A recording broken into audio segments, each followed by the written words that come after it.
Champagne glasses were still clinking when my brother leaned across the table and said it. He didn't whisper it. He didn't pull me aside.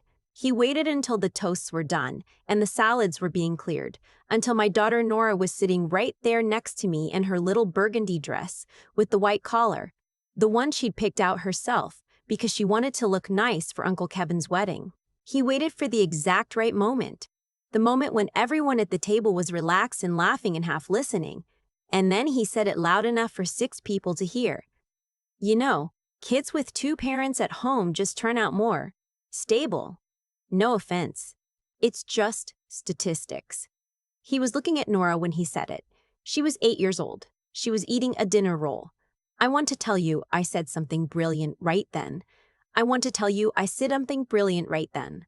I want to tell you I stood up and flipped the table and walked out with my head high. But I didn't. I sat very still, the way you do when something hits you so hard your body doesn't know how to respond. And I watched my daughter's hand slow down as she reached for her butter knife. And I watched her look at me with those eyes, that specific look she has when she's trying to figure out if she's allowed to be upset. And I said, very quietly, Kevin, not now. He shrugged. His new wife, Amber, laughed nervously and changed the subject to their honeymoon plans. My mother reached over and patted my hand like I was the one who needed calming down. I smiled. I picked up my fork. I ate my salad. But I was already thinking about the folder on my laptop. Let me back up, because context matters here, and I've spent enough time in my own head with this story to know that if I don't explain the background, you'll ask the same question everyone always asks. Why did you keep showing up? It's a fair question. I've asked it myself. My name is Leigh. I'm 31 years old. I live in Columbus, Ohio in a 2-bedroom house I bought on my own 3 years ago, which is still the thing I'm proudest of in my entire adult life, even though the dishwasher leaks and the backyard is basically a gravel pit. I have a daughter named Nora who is 8 and reads at a 6th grade level and has very strong opinions about which brand of mac and cheese is acceptable. Her father, Joel, and I were together for 4 years and then we weren't. He moved to Portland. He calls on birthdays, sometimes. He sends cards at Christmas with a check inside that's always exactly $50, whether it's a birthday card or a holiday card or once, memorably, a card for her first day of 3rd grade. $50. Every time. I'm not bitter about Joel. I was for a while. But that particular fire burned itself out somewhere around Nora's 2nd birthday, when I realized I was doing everything anyway, and the only thing his absence was actually affecting was my ability to describe myself as a couple at dinner parties. My family, though, that one took longer to figure out. My parents have been married for 34 years. My brother Kevin is 3 years older than me and has, in his own words, done everything right. College, career, wife, house in the suburbs, the whole architecture of a life that looks correct from the outside. He started dating Amber 2 years ago. She is fine. She laughs at everything Kevin says, which tells you either that she finds him genuinely hilarious or that she's made a strategic decision to pick her battles. I respect both interpretations. The trouble started really when Nora was about 5. Before that, being a single mom at family gatherings was just a fact, like being the only one who ordered vegetarian or being the one who always forgot to RSVP. Mildly inconvenient, occasionally commented on, mostly ignored. But then Nora started being a person, having opinions, getting frustrated, throwing fits, doing all the things that 5-year-olds do. And suddenly everyone in my family had a diagnosis. My mother thought Nora needed more structure. My father thought she needed a male role model. Kevin thought she needed, and I'm quoting directly, consistency that comes from a 2-parent household. As if I were running a shift operation in our living room with rotating caregivers on 6-hour rotations. At first, it was just comments. Little ones, the kind you can let slide off if you're not paying too close attention. She's so strong-willed. Is she like that at school? Jill's still not in the picture? That must be hard. For her, I mean. You know, boys actually do better with father figures. But girls can go either way. You might get lucky. I let them slide. I told myself they meant well. I told myself that showing up consistently, cheerfully, unbothered, was the right move. because Nora deserved to know her grandparents and her uncle, and because I refused to let other people's small-mindedness become the reason my kid grew up without a family. That was my reasoning. That was the thing I told myself every Sunday when I drove the 40 minutes to my parents' house and walked in carrying a casserole dish and reminded myself to breathe through my nose. What I didn't fully account for was Nora noticing. Kids notice everything. They notice more than we think, and they say less than they could. And sometimes what they do instead is develop a stomachache every Sunday morning that doesn't go away until Monday. I figured it out around Thanksgiving of last year. Nora came into my room at 7 a.m. and said her stomach hurt. I asked if she felt sick, checked for fever, asked if she'd eaten something weird. She said no. She said she just didn't want to go to Grandma's. I asked her why. She was quiet for a long time. Then she said, because Uncle Kevin always says stuff. I asked her what kind of stuff. She shrugged the way kids do when they're trying to protect you from something. Stuff about how it's different for me. Because of the dad thing. The dad thing. She said it like it was a weather condition. Like it was just a feature of her landscape that she'd learned to account for. Something that made certain environments less comfortable than others. I told her we didn't have to go. She said, but Grandma wants us there. We went. I smiled the whole time.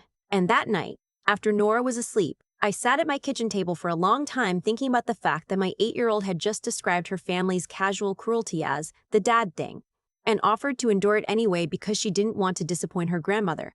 I started keeping notes after that, not because I had a plan, just because I needed somewhere to put things. Kevin's engagement party was in February. My mother hosted it at her house. The good dishes, the cloth napkins, flowers from the florist down the street. Amber's family drove in from Michigan. It was a kind of event where everyone is performing a version of their best self and the wine pours happen slightly faster than usual. I was standing in the kitchen helping my mother slice a baguette when Kevin came in and said, loudly enough for the 3 people in the hallway to hear, I just think it's great that you're so present for Nora, Leigh. Given the circumstances, a lot of women in your position would just kind of fall apart. My mother laughed. Amber's mother, who was standing at the counter, said, oh, that's so true. It must be so difficult. They meant it as a compliment. I'm almost certain they meant it as a compliment. I thanked him. I sliced the bread. I thought about my folder. By April, the folder had a name. I titled it in my laptop documents simply, For Later. I'm an accountant. I've been doing bookkeeping and tax work since I was 24. I'm not flashy about it. It's not the kind of job that gets you interesting conversation at parties, but it means I'm comfortable with numbers, and I'm thorough and I pay attention to details that other people gloss over. It also means that when my brothers started asking me for financial advice 2 years ago, casually, over the phone, just a quick question, I started paying a different kind of attention. Kevin and Amber bought a house in October. A big one. 5 bedrooms, which is ambitious for 2 people, in a neighborhood where the HOA fees alone would make me nauseous. He'd asked me in September whether he thought it was a good idea to use his 401k to help cover the down payment. I told him it was a bad idea. He did it anyway. That was in the folder. In December, he called me panicking because he'd missed 2 credit card payments and his score had dropped 60 points, and he didn't know if it would affect their mortgage rate. I walked him through his options. I did not charge him for my time, which, at my billing rate, would have been about $240. That was in the folder. In March, Amber called me, not Kevin, Amber, asking if I could look over their tax return because their accountant had flagged something and Kevin didn't want to pay the guy to fix it. I spent 4 hours on a Saturday correcting their filing and found them an additional $900 refund. That was in the folder. There were other things too, smaller things. A lease I'd reviewed, a contractor dispute I'd helped them navigate through a letter I drafted, phone calls, research, Sunday afternoons spent helping people who spent those same Sunday afternoons implying that my daughter's life was structurally deficient. I didn't do it for leverage. I want to be clear about that. I did it because they were family and because I genuinely thought helping was the right thing to do. I documented it because I'm an accountant and I document things. That's just how my brain works. The folder wasn't a weapon. Not at first. The wedding was in June. A Saturday, Outdoor ceremony at a vineyard about an hour outside Columbus. The kind of place that costs more than my car per event. It was genuinely beautiful. I'll give Amber that. The flowers were right, the string quartet was right, the late afternoon light turned everything golden and soft. Nora was a junior bridesmaid and she took the job extremely seriously, which meant she'd been practicing her walk in the hallway for 2 weeks and had very specific feelings about the ribbon on her bouquet. She looked perfect. She walked down that aisle like she'd been doing it her whole life. Chin up, shoulders back. That little serious expression she gets when she's concentrating. My mother cried. I cried. Even Kevin looked emotional in a way that reminded me of who he used to be. When we were kids and he'd built me a blanket fort after my first bad day of middle school and told me that most people were idiots and I was going to be fine. I thought for a while that afternoon that maybe I'd been holding on to things too tightly. Maybe the comments were thoughtless rather than cruel. Maybe family was complicated and imperfect, and you just loved people through it. I was in that soft, optimistic place when we sat down for the reception dinner. Our table was family only, my parents, Kevin and Amber, Amber's parents, me and Nora. 8 people. Round table, candlelit, centerpiece of white roses that Nora kept touching because the petals felt like velvet. The toasts happened. Kevin cried again during his. Amber's father told a long story about a camping trip that didn't have a clear ending, but everyone applauded anyway. The salads came and went. The main course arrived. Chicken for most people, a vegetarian option for me that arrived last, which is always how it goes. We were talking about the vineyard, about whether Kevin and Amber might buy a place with some land someday, about the market in the suburbs, about how everything had gotten so expensive. Normal conversation. The kind that fills space pleasantly without requiring too much. And then Kevin set down his fork and looked at Nora and said it. You know, kids with 2 parents at home just turn out more stable. No offense, it's just aesthetics.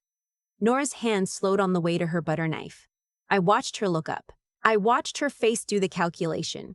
That quick, awful parsing of, is this about me? Should I be upset? What does Mom's face say? She looked at me. I looked at her.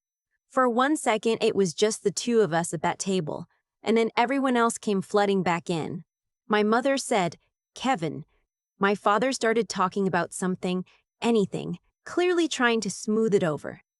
Amber laughed, that nervous laugh, and said, okay, so the honeymoon, we were thinking. I looked at Nora and I said quietly, hey, you want to go see if they have any of those little lemon tarts left from cocktail hour? She looked at me for a moment. Then she nodded and slid off her chair and went to find a server. I watched her walk away. I watched her pause to look at the flowers on the next table, the way she always does when she's processing something and needs a moment. She touched a petal. She kept walking. I reached into my bag and took out my phone. I had the folder synced to my drive. I found the document. I set the phone on the table, screen up, and I said, not loudly the way he had, but clearly, Kevin, can I ask you something? He was mid-sentence about the honeymoon. He stopped. The 401k withdrawal for your down payment, I said. You know that cost you about $14,000 in penalties and taxes, right? I told you it would. Silence. And the credit card thing in December. You know your rate went up 2 points on the mortgage because of the timing. That's going to cost you somewhere around $11,000 over the life of the loan. My mother said, Leigh, I'm not done. I looked at my phone. The tax return I fixed in March, $900 refund, 4 hours of my time on a Saturday, which at my billing rate is just under $1,000. So I essentially found you $900 and spent $1,000 of my time doing it, which means I paid to help you. I looked up, and that's not counting the lease, or the contractor letter, or the 6 phone calls since January that I can see in my call log right here. Kevin's face had done something complicated. His jaw was set. Amber was looking at her plate. I don't say any of this because I regret helping you, I said. I helped you because I wanted to. Because that's what you do for family. I paused. But I want you to understand something clearly. My daughter, your niece, who was sitting at this table in the dress she picked out herself because she wanted to look nice for your wedding, she doesn't need your statistics. She is not a data point. And if the word stable comes out of your mouth in her direction one more time, I will stop being the person you call when things get complicated. And things, Kevin, get complicated for you pretty regularly. Nobody said anything. My father was looking at his food. Amber's mother was doing the careful thing of being very interested in her water glass. My mother's hand was over her mouth. Kevin said finally, "I didn't mean." "I know you didn't mean it the way it landed," I said. "You never do. That's the part I need you to understand." I picked up my phone and put it back in my bag. I took a sip of my water. My hand was completely steady, which surprised me because my heart was doing something rather dramatic inside my chest. Nora came back a few minutes later with 2 lemon tarts on a small plate, one for her and one for me. She set mine in front of me very carefully, the way she does when she's being considerate. She climbed back into her chair and picked up her fork. "They only had 2 left," she said to no one in particular. "We got the last ones." She seemed fine. Not radiantly fine, but the ordinary fine of a kid who knows when something happened without fully understanding what, and who has decided to proceed with dessert. I kissed the top of her head. Kevin was quiet for the rest of the dinner. His wife talked a lot, filling the silence expertly, and Amber's father started another long story, and my mother brought up the drive home. And things moved on the way they do at family events where something slightly nuclear has just occurred and everyone has collectively decided to survive the rest of the evening. In the car on the way home, Nora asked if Uncle Kevin got in trouble. I said I didn't know if trouble was the right word. She thought about that. "Did you say something to him?" "Yes." "Was it because of what he said?" "At dinner." "Yes." She was quiet for a long stretch of highway. The sun had gone down, and the sky was that deep blue that comes just before dark, and I could see her reflection in the window, her profile tilted up slightly like she was working something out. "He says stuff like that a lot," she said finally. "I know. You always just say not now and then we talk about something else." "I know. Why did you say something this time?" I thought about how to answer that honestly. I thought about the Sunday morning she'd told me her stomach hurt and she didn't want to go to Grandma's. I thought about her saying the dad thing in that patient, weathered voice, like it was just a feature of the terrain. "Because you looked at me," I said. When he said it, "You looked at me to see if you were allowed to feel bad about it." I glanced at her in the rearview mirror, and I didn't want you to think the answer was no. She turned from the window and looked at me directly. "Was I?" she asked. "Allowed to feel bad about it?" "Yes, baby. Absolutely you were." She nodded slowly, like she was filing that somewhere important. Then she turned back to the window. "The lemon tarts were really good," she said. "They were. I'm glad we got the last ones." "Me too." I didn't call Kevin afterward. I thought about it. The version of me that manages relationships carefully, that smooths things over, that works to maintain. And I decided against it. Not out of anger, or not only out of anger, but because I thought that if I called and made it comfortable, the discomfort would just get buried. And the next Sunday there would be another comment, and Nora would have another stomachache, and another year would pass. He texted me 3 days after the wedding. It said, "I owe you an apology. Can we talk?" I said, "Yes, when you're ready." He called that Friday. It was a longer conversation than I expected. He said things I hadn't expected him to say. About his own insecurity, about feeling like he'd built the correct life and needing everyone around him to validate that by building the same one. He didn't phrase it that eloquently. He stumbled through it in the way people do when they're telling the truth about something they haven't fully admitted to themselves yet, but the shape of it was there. I told him I appreciated it. I told him I needed him to understand that Nora was watching everything, absorbing everything, and that the things adults say casually leave marks that aren't casual at all. He said he understood. I told him I hope so. I told him that my help, with the taxes, the calls, the financial untangling, was available to him because I wanted it to be, and I intended to keep it that way. But that it wasn't something he could take for granted while treating my daughter like a cautionary tale. He said he understood that too. We'll see. Families are long. People change slowly or not at all, and you can't always tell from the outside which one is happening. But I know Nora heard something different in the car that night, and I know she looked at me differently in the days that followed. Not like I'd done something remarkable, just like something had been confirmed, like she'd suspected something was true and now she knew it. That's the thing nobody tells you about single parenting. It's not the logistics that are hard. The scheduling, the money, the absence of backup, those things are hard, but they're problems, and problems have solutions. The hard part is the invisible work, the constant management of how the world looks at your kid, and how your kid looks at the world looking at her.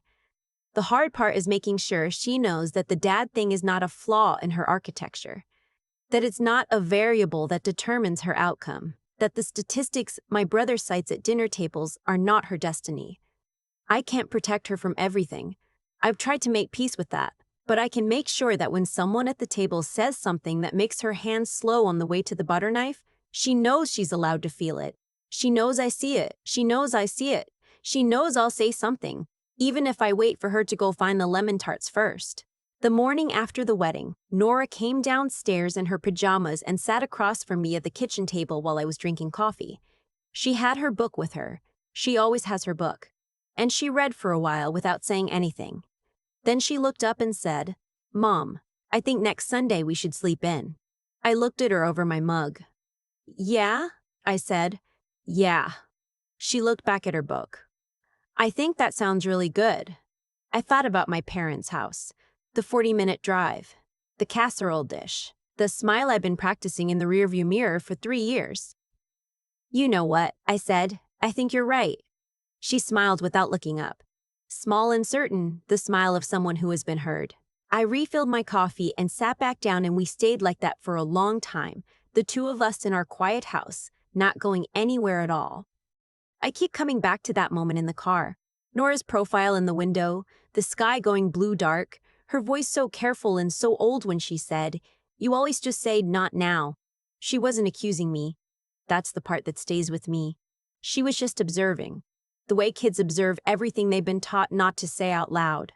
She'd been watching me absorb it for years, watching me smile through it, watching me drive 40 minutes with a casserole dish and a practiced expression, and she had quietly filed all of it away as the way things were, as something to endure. As the dad thing, that's what I got wrong for a long time. I thought I was protecting her by keeping the peace. I thought the generous, mature thing was to let Kevin's comments land and then dissolve, to not make scenes, to model equanimity. I told myself she was too young to notice, and then I told myself she was resilient enough to handle it. And both of those things were ways of avoiding the real question, which was whether what I was actually modeling was strength, or just a very practiced version of making myself small. There's a difference between patience and silence. I understand that now. Patience is choosing your moment. Silence is hoping the moment never comes, because you're afraid of what it costs to speak. I had been confusing the two for 3 years, and my daughter had been learning from both. White linen tables in jars. White linen tables in jars. Not the punishing kind, not the kind where someone gets what they deserve in some cosmic ledger, is that it's quiet and slow and mostly invisible until it isn't.